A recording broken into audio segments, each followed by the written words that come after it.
साथियों, welcome back. एक बार फिर आप सभी लोगों का बहुत बहुत स्वागत है मेरे यूट्यूब चैनल पर। जो पहली बार देख रहे हैं, वीडियो को जरूर सब्सक्राइब करें, चैनल को, वीडियो को लाइक करें और ज्यादा से ज्यादा लोगों को शेयर करें। तो चलिए हम लोग एक बार फिर शुरू करते हैं। आज समान विज्ञान के अंतर्गत केमिस्ट्री का एक महत्वपूर्ण टॉपिक ऑक्सीडेशन रिएक्शन चैप्टर से, ऑक्सीकरण और अवकरण, एक बहुत ही महत्वपूर्ण टॉपिक है। तो चलिए शुरू करते हैं। एक महत्वपूर्ण विज्ञान को समझने का प्रयास करेंगे। ये टॉपिक जो है, इसका नाम ऑक्सीडेशन एंड रिडक्शन, ये ध्यान रखना है। इसी नाम से इस चैप्टर को केमिस्ट्री में पढ़ा जाता है और बहुत ही महत्वपूर्ण चैप्टर है, इसलिए कि जो चैप्टर जो है, इसके अंतर्गत हम लोग केमिस्ट्री का एक महत्वपूर्ण अभिक्रिया अर्थात रिएक्शंस को स्टडी करते हैं। क्योंकि पूरे केमिस्ट्री में पदार्थों के बीच होने वाले अभिक्रियाओं को स्टडी करना होता, और इसी के अंतर्गत एक अलग तरह का विशेष अभिक्रिया है जिसको हम इस टॉपिक में स्टडी करते हैं। विशेष इसलिए है कि ये एक ऊर्जा का स्रोत वाला अभिक्रिया है। पृथ्वी पर एनर्जी को प्राप्त करने के लिए जहां भी काम हो रहा है, उसमें सबसे ज्यादा इसी अभिक्रिया का रोल है। हम भोजन करते हैं, उस भोजन से शरीर को ऊर्जा मिलती है, तो उसमें इस ऑक्सीडेशन क्रिया का रोल है। अगर ये ना हो शरीर में तो ऊर्जा हमें नहीं मिलेगी। हम गाड़ी चलाते हैं, पेट्रोल, डीजल, केरोसिन जो भी यूज करते हैं, वो इसी रिएक्शन से कंप्लीट होता। तो जितने भी ईंधन या ऊर्जा की बात होती है, उसमें मुख्य रूप से ऑक्सीडेशन रिडक्शन क्रिया का ही योगदान होता है। और इसीलिए बहुत सारे अभिक्रिया हैं केमिस्ट्री में, लेकिन इसको एक अलग टॉपिक के रूप में पढ़ा जाता है। तो ये जो चैप्टर है, इसको हिंदी में देखें तो ये चैप्टर ऑक्सीडेशन को हिंदी में ऑक्सीकरण कहा जाता है।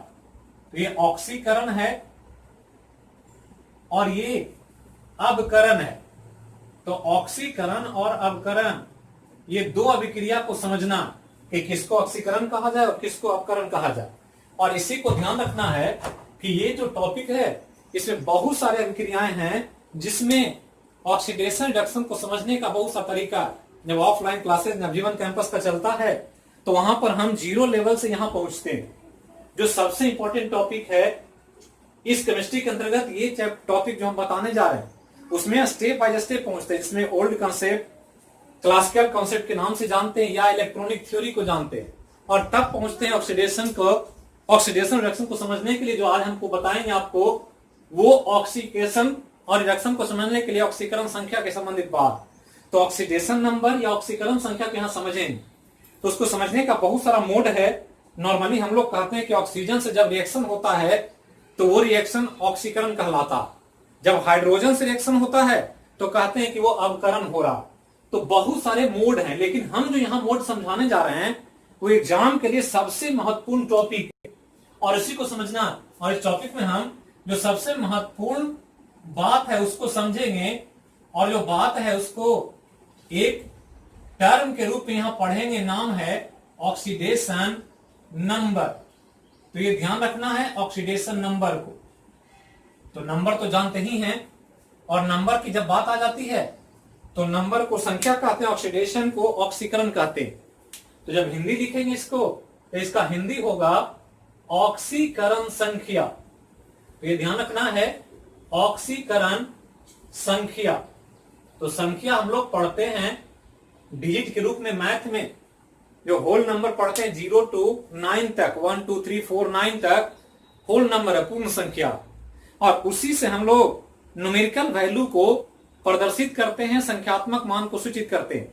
तो यहां ध्यान रखना, यहां भी संख्या ही है, लेकिन एक संख्या जो मुख्य रूप से ऑक्सीडेशन को समझाने के लिए यूज होता है। रिएक्शन को कैसे माना जाए कि ऑक्सीडेशन हो रहा है या रिडक्शन हो रहा है कि नहीं हो रहा है। तो एक संख्या जिसके द्वारा ऑक्सीडेशन और रिडक्शन को समझने में मदद मिले, उसी नंबर को ऑक्सीडेशन नंबर कहते हैं। अब ये नंबर क्या है, तो ये ध्यान रखना है कि यह एक संख्या होता है। पहला तो ध्यान रखना, यह संख्या होता है। जो संख्या किसी तत्व के परमाणु के लिए दिया जाता है, तत्व के परमाणु के लिए। ये ध्यान रखना कि जब भी परमाणु संख्या आएगा तो किसी तत्व की परमाणु के लिए होगा, और इस तत्व की परमाणु के लिए संख्या होगा, और संख्या तत्व के परमाणु के लिए प्रयोग होता है, और इसके द्वारा प्रयोग होता है, इसके द्वारा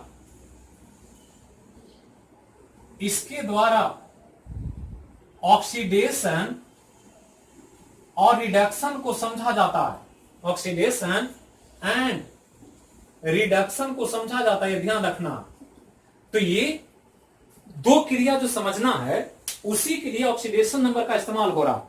तो ऑक्सीडेशन नंबर जब भी यूज होगा तो एक तत्व के परमाणु के लिए होगा, और एक ऐसे परमाणु के लिए होगा जिसके द्वारा आप अभिक्रिया में ये समझ पाएंगे कि किसका ऑक्सीडेशन हो रहा, किसका रिडक्शन हो रहा। तो ये ध्यान रखना।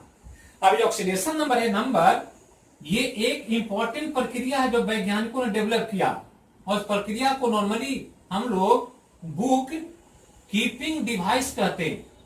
तो ये ध्यान रखना है बुक कीपिंग डिवाइस को।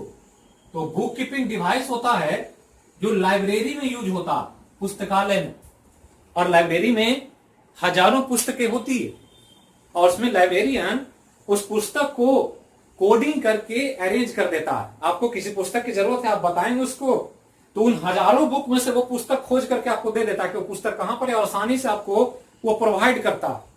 तो कैसे करता है? तो एक कोडिंग किया जाता है पुस्तक का कि किस पुस्तक को किस खाने में रखना। तो जस्ट लाइक वैसे ही एक कोडिंग करके तत्वों के परमाणुओं को हम ऑक्सीडेशन रिडक्शन को समझने का प्रयास करते हैं। तो ध्यान रखना है कि जैसे बुक को डिनोट करते हैं, वैसे ही तत्वों को डिनोट करने के लिए इस नंबर का प्रयोग होता। और बुक कीपिंग डिवाइस जो है, ये डिवाइस जो डेवलप किया गया वैज्ञानिकों के द्वारा, ये एक हाइपोथेटिकल मेथड है। हाइपोथेटिकल मतलब प्रयोगशाला में इसका कोई प्रूफ नहीं है, लेकिन वैज्ञानिकों ने एक इंपॉर्टेंट डेवलपमेंट किया विज्ञान में, और इस मेथड को यूज करके ऑक्सीडेशन एवं रिएक्शन को समझाने का प्रयास किया। तो ध्यान रखना कि हाइपोथेटिकल मेथड है, कोई एक्सपेरिमेंटल नियम कानून नहीं है, कोई थ्योरी नहीं है, लेकिन एक ऐसा प्रोसेस है जिससे आप रिएक्शन, ऑक्सीडेशन और रिएक्शन को पहचान सकते हैं। तो इतना चीज ध्यान रखना। अब यहां क्या है कि जो नंबर, इसके बारे में 3-4 महत्वपूर्ण तथ्य, और यही ऑब्जेक्टिव में जीएस में पूछा जाएगा आपसे। ये 12 का सिलेबस है, लेकिन आजकल यूपीएससी में, बीपीएससी में पूछा जा रहा है एग्जाम, और हम चूंकि बीपीएससी को फोकस करके आपको बता रहे हैं, तो कुछ एडवांस चीजों को समझना होगा जो नॉर्मली आपको मैट्रिक लेवल में नहीं मिलेगा। ऑक्सीडेशन रिएक्शन मैट्रिक में नहीं पढ़ना होता। तो ध्यान रखना कि थोड़ा सा ये एडवांस है केमिस्ट्री का, लेकिन आपको इतना जानना होगा चूंकि क्वेश्चन पूछे आपको कठिन ना लगे, आप बिल्कुल आसानी से बना सके। अब यहां ध्यान दें कि जब ऑक्सीडेशन नंबर की बात आती है तो हमने कहा हाइपोथेटिकल मेथड है। अब ये नंबर जो है, हमने कहा तत्व के परमाणु के लिए यूज होगा, और जो यूज होगा ये कई रूप में होगा। कभी ये धनात्मक होगा, ये ध्यान रखना है, कभी जो होगा ये पॉजिटिव होगा, कभी ऋणात्मक भी हो सकता है। तो ध्यान रखना है, कभी ऋणात्मक भी होगा, कभी शून्य भी होगा, जीरो भी, और कभी भिन्नात्मक भी होगा। तो ये ध्यान रखना है 3-4 टर्म को, यही ऑब्जेक्टिव में पूछ देगा।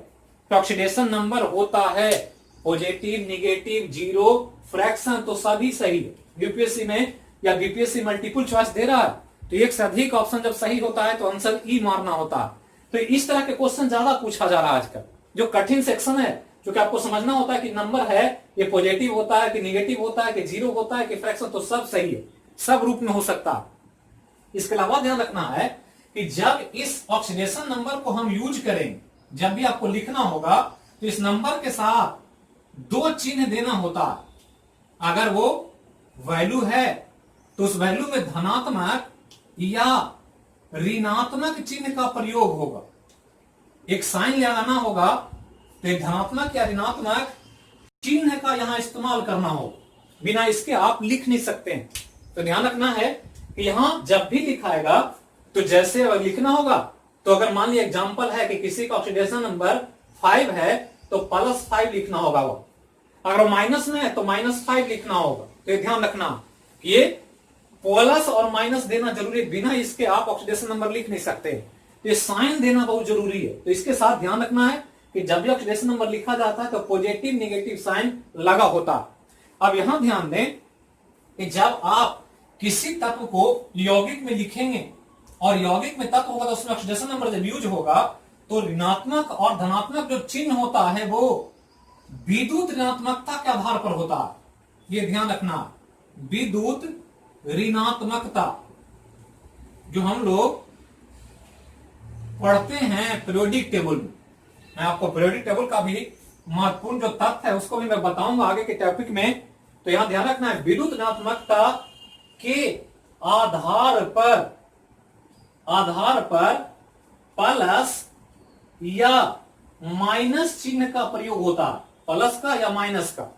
तो कौन किसको प्लस देना है और किसको माइनस देना है, इसका मेन आधार विद्युत ऋणात्मकता। अब विद्युत ऋणात्मकता क्या होता है, तो यहां पर आया है तो हम थोड़ा सा समझा दे रहे हैं कि जब किसी तत्व में इलेक्ट्रॉन लेने की क्षमता ज्यादा हो तो उसको ज्यादा इलेक्ट्रोनेगेटिव मानेंगे, जब इलेक्ट्रॉन देने की क्षमता ज्यादा हो तो उसको विद्युत धनात्मक मानते हैं, और जिसका ऋणात्मकता ज्यादा होता है उसको नेगेटिव साइन, और जिसका कम होता है उसका पॉजिटिव साइन। तो ध्यान रखना है कि जब आप ऑक्सीडेशन नंबर लिखें और ऑक्सीडेशन नंबर लिखना हो तो उस समय आपको ध्यान रखना होगा कि जिस तत्व के परमाणु का मतलब तत्व का ऋणात्मकता ज्यादा होता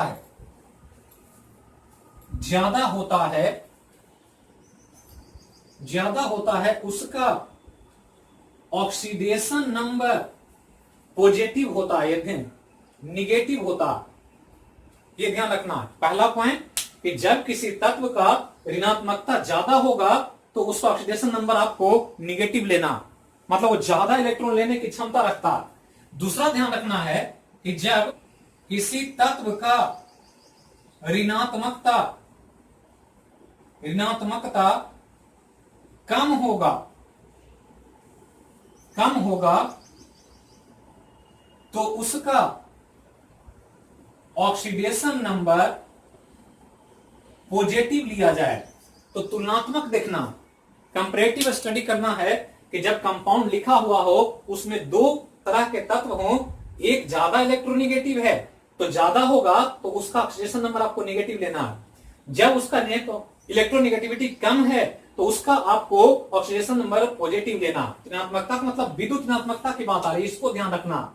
इलेक्ट्रोनेगेटिविटी मतलब जो इलेक्ट्रॉन ज्यादा ले सकता है उसको आपको नेगेटिव साइन देना, जो इलेक्ट्रॉन कम ले सकता है या त्याग कर सकता है उसको पॉजिटिव साइन देना। तो इतना चीज आपको ध्यान रखना। इसके अलावा एक और बहुत ही इंपॉर्टेंट बात मैं बता दूं आपको कि किसी भी तत्व का वैलेंसी मतलब पढ़े हम लोग संयोजकता के बारे में एटॉमिक स्ट्रक्चर में, तो किसी भी तत्व का संयोजकता तथा ऑक्सीडेशन नंबर भिन्न भिन्न राशि है। यह ध्यान रखना। कहने का मतलब कि अगर वो संख्या समान भी है तो उसको भिन्न भिन्न समझना, दोनों को एक नहीं मान लेना, क्योंकि बहुत सारे तत्वों का आपको वैलेंसी और ऑक्सीडेशन नंबर सिमिलर मिलेगा। तो जब सिमिलर मिल जाए तो ऐसा लोगों को आभास होता है पढ़ने के दौरान कि वैलेंसी और ऑक्सीडेशन नंबर एक ही चीज है। वैलेंसी पढ़ लिए तो ऑक्सीडेशन नंबर हो गया, ऑक्सीडेशन नंबर पढ़ लिए वैलेंसी हो गया, लेकिन ऐसा है नहीं। आपको समझना यह है कि संयोजकता बिल्कुल अलग है, ऑक्सीडेशन नंबर बिल्कुल अलग है। ये दोनों दो चीज है, इसको आप समान मान के नहीं चले। और ऐसे भी हमने जो यहां लिखा कि ये धनात्मक, ऋणात्मक, शून्य या भिन्नात्मक हो सकता है। भिन्नात्मक मतलब फ्रैक्शन में, मतलब पूर्ण संख्या में नहीं, 1/2, 2/3, 3/4 ऐसे हो सकता है। लेकिन वैलेंसी को जब देखते हैं तो वैलेंसी 0 होता है, धनात्मक होता है, ना तो ऋणात्मक होता है ना भिन्नात्मक होता है। वैलेंसी कभी भी माइनस में नहीं होगा और न ही कभी भी फ्रैक्शन में होगा। यहां पर धनात्मक या शून्य ही होगा जब भी होगा, और जो भी होगा वो पूर्ण संख्या होगा, कभी भी संयोजकता फ्रैक्शन के रूप में नहीं होगा। तो ऐसे भी पता चल रहा है कि संयोजकता जो है, ये संयोजकता की बात करें तो संयोजकता के बारे में अगर पढ़ना हो तो यहां पर थोड़ा सा ध्यान देना है कि संयोजकता जो होता है या तो धनात्मक होता है या शून्य होता है या ये पूर्ण संख्या होता है। ये तीन ही तरह का हो सकता, ना निगेटिव होता है और ना ऋणात्मक होता है। तो ये वैलेंसी और ऑक्सीडेशन नंबर में कंफ्यूज नहीं करना। लास्ट में एक और पॉइंट ऑक्सीडेशन नंबर से संबंधित, जो एक इंपॉर्टेंट पॉइंट है जो ऑब्जेक्टिव में आपसे पूछा जा सकता कि कोई तत्व है, कोई भी एक तत्व की बात किया जाए तो तत्व का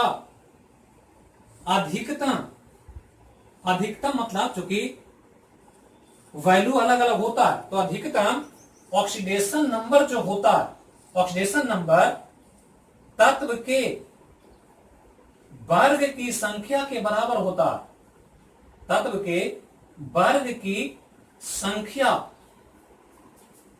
के बराबर होता है। ये ध्यान रखना, ये जो होगा वो अधिकतम जो वैल्यू होगा वो उसका वर्ग की संख्या होगा। ये आपको ध्यान रखना है, वर्ग की संख्या। कि मैक्सिमम जो वैल्यू होता है वो वर्ग की संख्या होता है। तो ध्यान रखना है कि तत्व एक ही है, उसका वेरिएबल ऑक्सीडेशन नंबर हो सकता है, वो रिएक्शन पर डिपेंड करेगा, किसके साथ उसका कॉम्बिनेशन बना उस पर डिपेंड करेगा, लेकिन उसका जो मैक्सिमम वैल्यू मिलेगा पूरे केमिस्ट्री में वो उसके ग्रुप नंबर के बराबर होगा।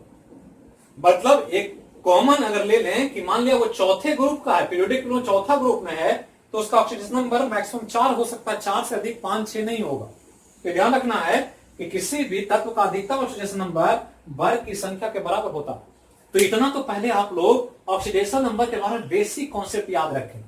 इतना अगर आपको पता है तो इतना ही आपका ऑब्जेक्टिव सवाल जो भी क्वेश्चन पूछा जाएगा इस चैप्टर से, इस टॉपिक से संबंधित, वो आप बना पाएंगे। अब आगे चलने से पहले कुछ महत्वपूर्ण बातें, जो कि बहुत दिनों से मेरे मन में बहुत सारी चीजें चल रही है जो मैं आप लोगों के साथ शेयर करना चाहता हूं। क्योंकि जीवन आज जो जीना है बहुत कठिन दौर से गुजर रहा है। आज बहुत सफल व्यक्ति, एग्जाम में बड़े बड़े पोस्ट पर बैठे हुए व्यक्ति, व्यापार में बहुत सक्सेसफुल व्यक्ति भी अपने जीवन को सही तरीके से जी नहीं पा रहे। उसके कई वजह हैं और उसमें सबसे बड़ा वजह हमारा जीवन शैली है। लाइफ का जो स्टाइल हो गया है वो काफी कॉम्प्लेक्स हो गया और उसमें खान पान बहुत इंपॉर्टेंट होता। जैसा शरीर में भोजन डालते हैं वैसा ही हमारा दिमाग, हमारा शरीर का विकास होता। और इसलिए भोजन पर बहुत ध्यान से आजकल जो समय चल रहा है बिल्कुल ध्यान रखें और उस रूप में भोजन को ग्रहण करें। और अगर आपको स्वस्थ रहना है, लॉन्ग लाइफ जीना है, जीवन में बहुत सारी बीमारियों से दूर रहना है, तो मैं भोजन में एक स्टेटमेंट दे रहा हूं, उसको फॉलो करें और आप बहुत सारे बीमारियों से बच सकते हैं और आपका जीवन काफी एनर्जेटिक, लॉन्ग लाइफ और काफी स्फूर्तिदायक और हमेशा खुश रह सकें। जिसमें आप 5 चीजों को कंट्रोल में यूज करें। अपने जीवन में जो भोजन करते हैं उसमें 5 भोज्य पदार्थों को अगर आप नियंत्रण से लें तो आप बहुत सारे चीजों पर विजय पा सकते हैं, जिसमें आपका स्वास्थ्य बहुत ही अच्छा होगा। पहला है शुगर, चीनी, दूसरा है नमक, तीसरा ऑयल, तेल, चौथा घी और 5वां मैदा। मतलब 5 चीजों से थोड़ा सा दूरी बना के रखें। मैं पूरे बंद करने को नहीं कह रहा हूं किसी को, लेकिन नियंत्रण में लें, ज्यादा ना लें, कंट्रोल में लें और इवन कहें कि कम से कम इस्तेमाल करें। अगर इस पर कंट्रोल कर लेते हैं तो आप बहुत सारी बीमारियों से बच जाएंगे और आपके जीवन में बहुत बड़ा बदलाव आ जाएगा। इसको ध्यान रखना। और इस प्रकार मैं धीरे धीरे आपको इस तरह से कुछ कुछ चीजें बताऊंगा जिससे आप अपने जीवन में हेल्थ को बहुत इंप्रूव कर सकते हैं। पढ़ाई में बहुत सारी चीजों को जो याद करने में दिक्कत होती है या किसी को कंसंट्रेशन नहीं बनता है, उसकी भी मैं बात करूंगा ताकि आप आसानी से अपने एग्जाम को या जो भी पढ़ते हैं उसको कॉन्सेप्चुअली समझ सकें और कैसे आप इसको अपने दिमाग में ज्यादा से ज्यादा लॉन्ग टाइम तक रख सकते हैं, इसकी भी मैं बात करूं। तो ध्यान रखना है 5 थिंग्स है, 5 चीजें अगर अवॉइड करते हैं तो जीवन में बहुत सारी बीमारियों से बच जाएंगे और आपके पास वो धन होगा जो धन सबसे महत्वपूर्ण है, जिसको हेल्थ इज वेल्थ कहा जाता है। स्वास्थ्य ही धन है। आज पूरा दुनिया हेल्थ के लिए चिंतित है, स्वास्थ्य के लिए चिंतित है और इसलिए इन सब चीजों पर ध्यान रखें। तो चलिए इससे आगे की बात करते हैं। अब यहां पर ध्यान देंगे कि ये जो ऑक्सीडेशन नंबर है, ये तो हमने पढ़ लिया कि ऑक्सीडेशन होता क्या है, उसका पूरा इंट्रोडक्शन मैंने दे दिया। लेकिन ऑक्सीडेशन नंबर को कैलकुलेट कैसे करते हैं इसको थोड़ा सा ध्यान रखना। तो ऑक्सीडेशन नंबर के मापन या उसको ज्ञात करने का तरीका, तो ध्यान रखना है ऑक्सीकरण संख्या, ऑक्सीकरण संख्या, ऑक्सीकरण संख्या के, ऑक्सीकरण संख्या के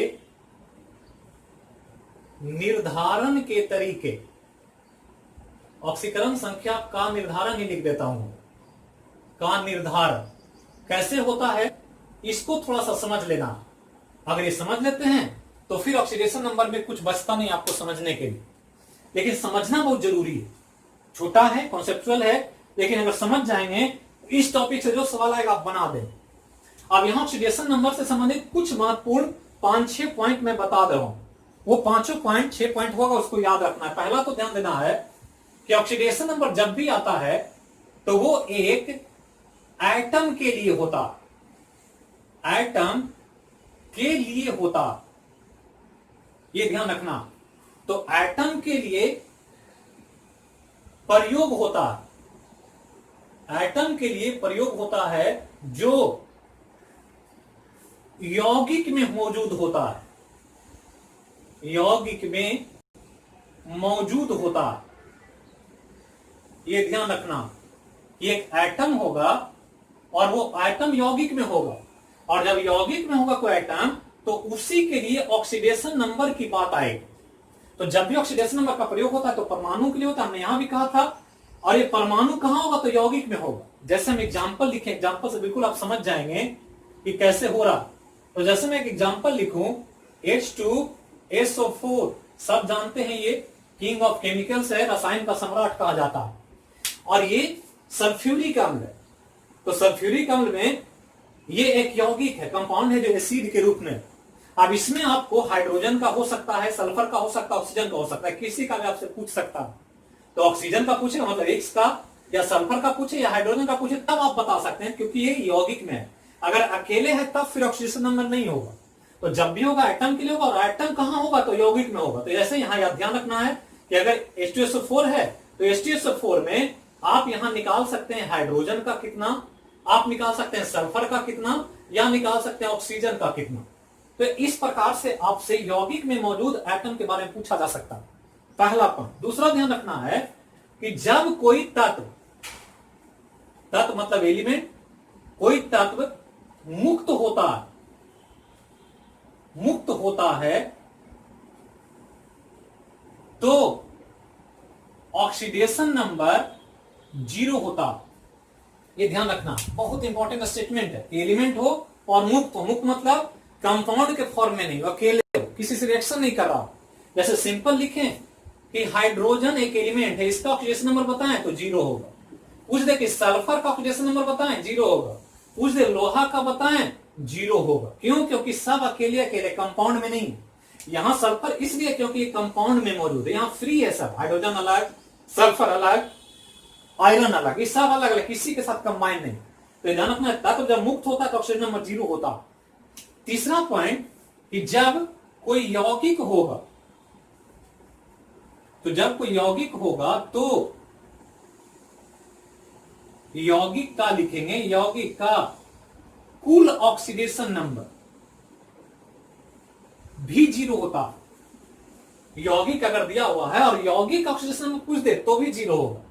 जैसे यहां हम लिखें कि H2SO4 का ऑक्सीडेशन नंबर निकाल, तो H2SO4 का ऑक्सीडेशन नंबर 0 होगा, क्योंकि टोटल का पूछ रहा। अलग अलग आइटम का अलग अलग होगा, लेकिन टोटल का पूछेगा तो 0 होगा। जैसे पूछ दे कि जल का ऑक्सीडेशन नंबर बताएं तो 0 होगा। पूछ दे कार्बन डाइऑक्साइड का बताएं तो 0 होगा। तो ध्यान रखना है कि जब कोई यौगिक हो और पूरा यौगिक ऑक्सीडेशन नंबर पूछा जाए तो 0 होगा। तो तत्व मुक्त अवस्था में तो 0 है, यौगिक अगर है तो टोटल यौगिक का कुल ऑक्सीडेशन नंबर 0 होता। अब यहां ध्यान रखना है कि अगर कोई यौगिक में ऑक्सीजन हो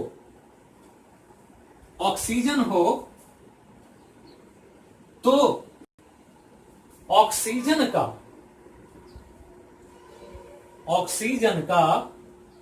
ऑक्सीडेशन नंबर -2 होता। ये बहुत इंपॉर्टेंट पॉइंट है, ध्यान रखना। कि कोई यौगिक हो और यौगिक में ऑक्सीजन हो तो उस ऑक्सीजन का ऑक्सीडेशन नंबर सामान्यतः -2 होगा। लेकिन यहां पर अपवाद है, और अपवाद आपसे बार बार पूछेगा, एक्सेप्शन। सामान्यतः -2 ही होगा, लेकिन अपवाद क्या है? तो दो अपवाद है। एक है पर ऑक्साइड हो, मतलब ऑक्सीजन जो हो परऑक्साइड के रूप में हो, तो ऑक्सीडेशन नंबर जो होगा वो -1 होगा। और अगर पर ऑक्साइड के जगह सुपर ऑक्साइड हो तो ऑक्सीडेशन नंबर -12 होगा। यही हमने कह रहा था कि भिन्नात्मक होता है, जो संयोजकता भिन्नात्मक नहीं हो सकता, तो भिन्नात्मक होता है क्योंकि देख रहे हैं कि हाफ भी आया, पूर्ण संख्या तो है ही, कभी कभी हाफ भी है। यहाँ -2 है, यहाँ -12 है, यहाँ -1। तो ये ऑक्सीजन का ही अलग अलग कंपाउंड में जैसे आपसे पूछे तो ध्यान दें कि जैसे H2O में पूछे तो हाइड्रोजन ऑक्साइड जल है, और इसमें ऑक्सीजन का पूछेगा तो इस ऑक्सीजन का जो ऑक्सीडेशन नंबर है H2O में ऑक्सीजन का पूछे तो ये -2, लेकिन H2O के जगह ये पूछे H2O2 तो ये हाइड्रोजन पर ऑक्साइड, और तब इसमें पूछेगा तो इसमें ऑक्सीजन का -1 होगा। लेकिन H2O2 की जगह अगर ये पूछे NaO2, इसको कहते हैं सोडियम सुपर ऑक्साइड, तो सोडियम सुपर ऑक्साइड होगा, तब यहां पर जो ऑक्सीजन का होगा ये -12 होगा। तो ये आपको तो पूरा केमिस्ट्री पढ़ेंगे तब आपको समझ में आएगा कि कौन ऑक्साइड है, कौन पर ऑक्साइड है, कौन सुपर ऑक्साइड है, ये चीजें तो जाननी हो। लेकिन आपको ये ध्यान रखना ऑब्जेक्टिव में कि पर ऑक्साइड का -1 होता है, सुपर ऑक्साइड का -12 होता है, और ऑक्सीजन अगर कोई नॉर्मल ये दोनों को छोड़ दें तो सब में -2 होता है। तो ऑक्सीजन का ध्यान रखना। इसके अलावा ध्यान रखना है हाइड्रोजन का। तो ध्यान रखना है कि यौगिक में कोई यौगिक है और उस यौगिक में हाइड्रोजन का ऑक्सीडेशन नंबर जो होता है वो +1 होता है, ये ध्यान रखना। तो यौगिक हो और उसमें हाइड्रोजन का पूछ दे तो +1, एक नॉर्मल है। लेकिन यहां भी अपवाद है, और अपवाद क्या है?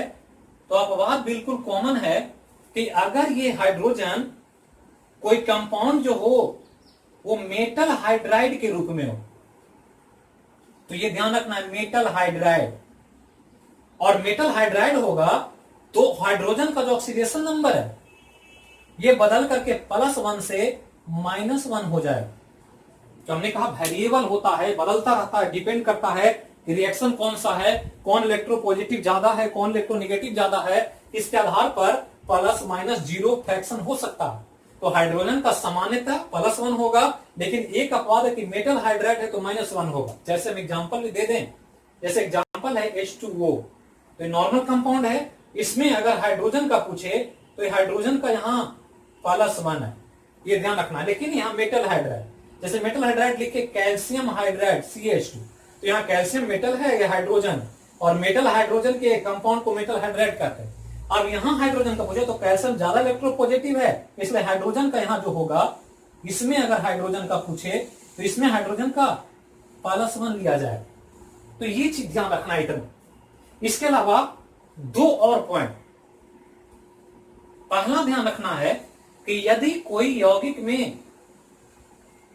यौगिक में कंपाउंड होना चाहिए और उस यौगिक में अल्कली मेटल हो, अल्कली मेटल, यौगिक में अल्कली मेटल का ऑक्सीडेशन नंबर +1 ही होगा। यहां कोई वेरिएबल नहीं है, एक ही होगा +1।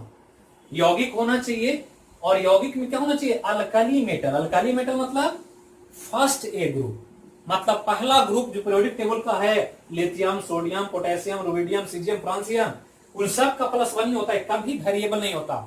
दूसरा ध्यान रखना, इसी में एक पॉइंट है कि कोई यौगिक हो और यौगिक में अल्कली मेटल के जगह अल्केलाइन अर्थ मेटल हो,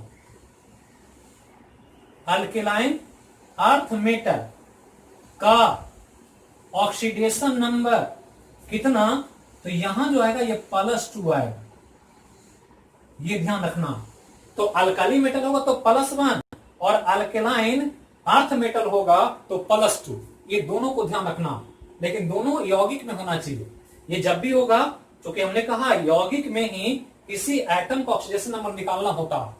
इसके अलावा एक पॉइंट और ध्यान रखना है, लास्ट में मैं बता रहा हूं कि यदि कोई आयन हो, आयन, तो आयन का ऑक्सीडेशन नंबर उसके आवेश के बराबर होता है, आवेश के बराबर होता है, ये ध्यान रखना। तो कोई आयन होगा, आयन आयन, तो ये ध्यान रखना है आयन, और आयन का अगर ऑक्सीडेशन नंबर पूछे तो उसके आवेश के बराबर, तीनों पॉइंट को ध्यान रखना है। यौगिक वाला को जिसमें एक अल्कली मेटल हो या अल्केलाइन मेटल हो या आयन हो। जैसे हम एग्जांपल दें तो एग्जांपल को समझना है आपको, हम यहां एग्जांपल दे रहे हैं, आप समझ जाएंगे। जैसे एक एग्जांपल हम इसका देते हैं यौगिक में अल्कली मेटल का, तो अल्कली मेटल में जैसे NaCl एक कंपाउंड, नमक। अब नमक में अगर सोडियम अल्कली मेटल है तो यहां जो होगा सोडियम का +1 होगा, ये ध्यान रखना, क्योंकि अल्कली मेटल है, फर्स्ट ए ग्रुप का मेंबर है, और फर्स्ट ए ग्रुप वाले को अल्कली मेटल कहते हैं। अब यहां एग्जांपल में अगर कैल्शियम क्लोराइड हो, CaCl2, तो कैल्शियम क्या है, अल्कलाइन अर्थ मेटल है, कैल्शियम, मैग्नीशियम, बेरियम, स्ट्रोंशियम। तो कैल्शियम का जो होगा इस ग्रुप का, तो फर्स्ट ए ग्रुप ये है, ये सेकेंड ए ग्रुप है, तो कैल्शियम का इसमें अगर पूछेगा तो कैल्शियम का जब भी होगा ये +2 होगा इस ग्रुप के सभी सदस्यों का। अब यहां पर अगर आयन को देखें तो जैसे एक दे दे सल्फेट आयन का ऑक्सीडेशन नंबर पूछे, तो सल्फेट आयन का पूछेगा तो हमने कहा आयन का ऑक्सीडेशन नंबर जो होता है उसके आवेश के बराबर होता है, जितना उस पर आवेश है वह इसका ऑक्सीडेशन नंबर है। तो इस पर कितना आवेश है, साथियों दिख रहा है कि -2 है, तो ऑक्सीडेशन नंबर जो होगा वो -2 ही होगा। तो यही इतना तथ्यों को ध्यान रखना, इतना अगर आप जानते हैं तो ऑक्सीडेशन नंबर से संबंधित कितना भी कठिन सवाल पूछिएगा बता दे। इसके दूसरे सेक्शन में जो अगला वीडियो आएगा इसके बाद वाला सीरीज में, तो वहां पर आपको इससे संबंधित क्वेश्चन को समझाएंगे और इसके नंबर के द्वारा ऑक्सीडेशन रिएक्शन कैसे समझते हैं, क्या हो रहा है, इसको समझाएंगे हम विशेष तरीके से। कुछ एग्जाम्पल को भी हम डिस्कस करेंगे ताकि आपका पूरा कॉन्सेप्ट क्लियर हो जाए। तो यही पढ़ाई की बातें आज की वीडियो के माध्यम से। 5 चीजों को मैंने नियंत्रित करने कहा जीवन में, चीनी, नमक, तेल, घी और मैदा। ऐसे भी 3 चीजों को व्हाइट पॉइजन कहा जाता है, सफेद जहर। एक नमक है, एक चीनी है और मैदा है, जिसका हम आज बहुत ज्यादा प्रयोग अपने जीवन में कर रहे हैं। तो शुरुआत हमने किया है स्वास्थ्य से, क्योंकि स्वास्थ्य ही आज सबसे बड़ा इशू है किसी भी जीवन में, किसी के भी लाइफ में। फिर धीरे धीरे हम लोग और भी बहुत सारी चीजों पर बात करेंगे जो देश हित में हो, और देश हित के खिलाफ हम कोई भी कदम ना उठाएं, यही हमारे जीवन का एक बहुत बड़ा सिद्धांत या प्रिंसिपल होना चाहिए। तो फिर मिलेंगे अगले विषय के साथ अगले वीडियो में। तब तक के लिए जहां रहें स्वस्थ रहें, सुरक्षित रहें, अपने आसपास सभी को सुरक्षित रखने का प्रयास करें। Thank you.